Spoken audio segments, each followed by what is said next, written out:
How's it going, you guys? Damocles here, and welcome to my first ever episode of my Pokemon Unite Beginner Series. In this series, my goal is to take all my MOBA knowledge and translate it into easily digestible information for you if you've never played Pokemon Unite or you've never played a MOBA before.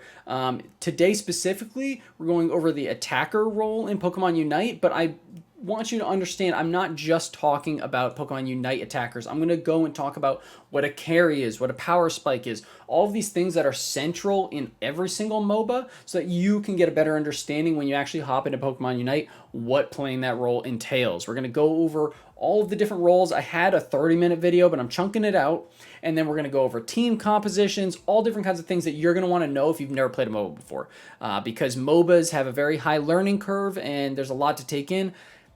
Without further ado, if you like this video, please like, comment, subscribe if it helps you out.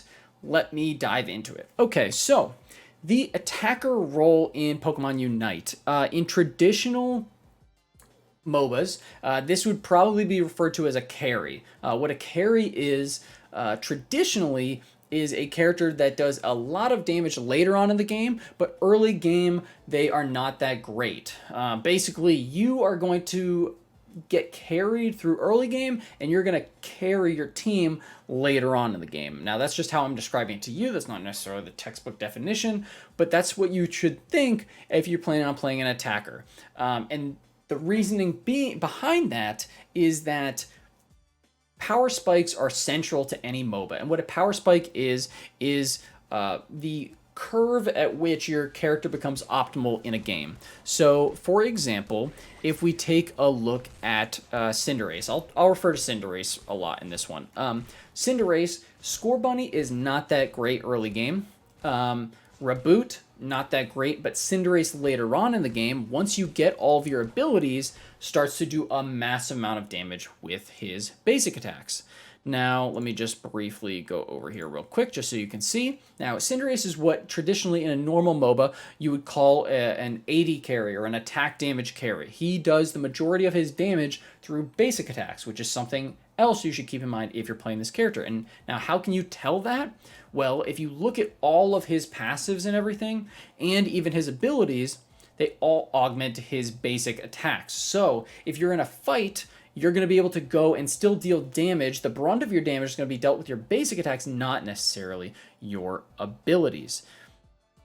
Jumping back to my earlier point, as far as power spikes are concerned, his best basic attack augmenting abilities don't come until later in the game, and while you don't have those abilities, you're at a significantly more vulnerable state, which means as an attacker, you want, depending on your character, you want to play the laning phase a little bit safer. Your goal for the game is to make sure you don't fall behind in experience early. If you can get an experience lead early, that's fantastic, but make sure you don't fall behind in experience early. Be safe in lane, accrue experience, get a lot of wild Pokemon kills so that later on in team fights, you are able to do the brunt of your damage for your team. Now, what does this entail? Well, as a carry, as an attacker, you do not want to be in the middle of the team fight. You want to be on the outskirts of the team fight. You are what is referred to in most MOBAs as a backline. Okay, you have your tanks and your supports and sometimes your bruisers in the front line, right? If you're thinking of it as like a battle, you're thinking your front line. They're the wall that blocks for you, the attacker, the carry, or, you know, if you're playing a speedster as well, they're defending you so that you can output damage to the opposing team and vice versa. And so that doesn't necessarily mean you, as a carry, go straight after their carries because that could leave you in a vulnerable state. And especially on somebody like Cinderace, your sustained damage output is incredible later on in the game, so you're going to want to go and play those team fights intelligently. I will go over an entire positioning guide in a different video, but I'm trying to just give you the bare bones. You do not want to be in the middle of the fight. This is not where you want to be. You want to be behind your team so that they can block for you while you can deal damage to whoever's in front of you. So, Cinderace, attack damage carry, which means for your items, you're going to want to be going with things that augment your just basic attacks, right? Your attack stat. Whereas another Pokemon, like a Pikachu, let's see, where is he? Pikachu's moves, he is what you would refer to in League of Legends, for example, as an AP carry or a mage character. And AP means ability power, but in this game, it would be special attack. So special attack carry is somebody who does the brunt of their damage with their abilities instead. And in this game, different Pokemon have weird like special attack modifiers on their skills and stuff like that. But just to keep it simple, AP carry, special attack carry is going to be using their abilities and their cooldowns to predominantly do damage. And unlike the attack damage carry, where most of their damage is going to be coming out of basic attacks and is more sustained, usually the AP carries or the mages or the special attack carries are going to be able to do great distance from afar with their abilities, but they'll also be able to provide some kind of CC as well. And you get that with Pikachu. You can see his cooldowns are somewhat significant in comparison to a Cinderace. And you might say, oh, Cinderace is only a couple seconds less, but the difference is that Pikachu needs these abilities in order to do damage. You do not, what does this mean for you? This means that you do not want to be going and taking fights as Pikachu with your cooldowns down because your damage is not coming from your basic attacks. This also means that if you're going and you're thinking about going in the jungle as Pikachu, you're going to have a rough time because you're not going to be able to clear as fast as, say, an Absol would or a Garchomp would, okay? So that's what you're going to be looking for as far as being a carry is concerned. And that's what being a carry entails.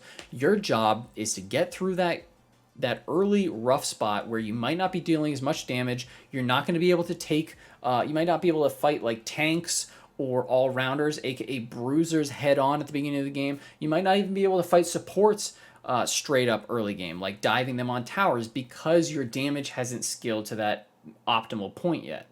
Remember, it's about the power spikes. So in a traditional MOBA, you would also be, well, I guess I'll refer to it League of Legends, for example, you would be paired up with a supporting character. And that's why they're called a support, right? Like a Cinderace, for example.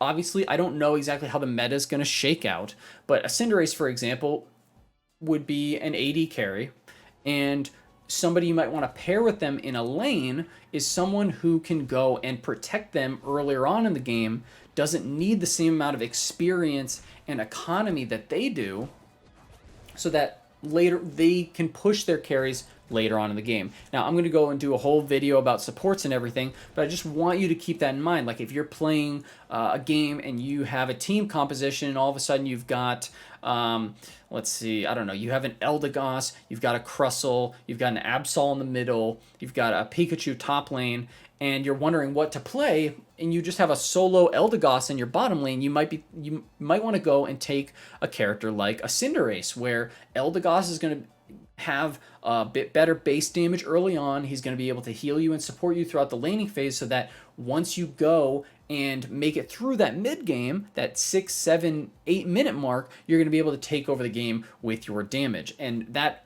is an entirely other, important video to talk about, but really that's your goal as a carry. You want to be going, and I guess to summarize, carries are going to be going and doing the brunt of the damage on your team. But power spike wise, they usually get a lot better later on. So if you're a carry player, you're going to want to make sure that you're getting adequate amounts of farm. You're going to want to be making sure that you're scoring if at all possible, because that's going to give you good XP.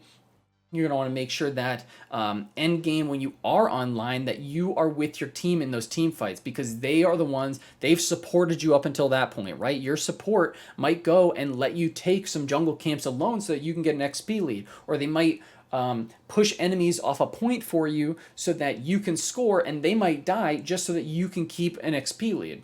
So you have to repay them later on in the game. You need to be with them and deal out that damage in team fights.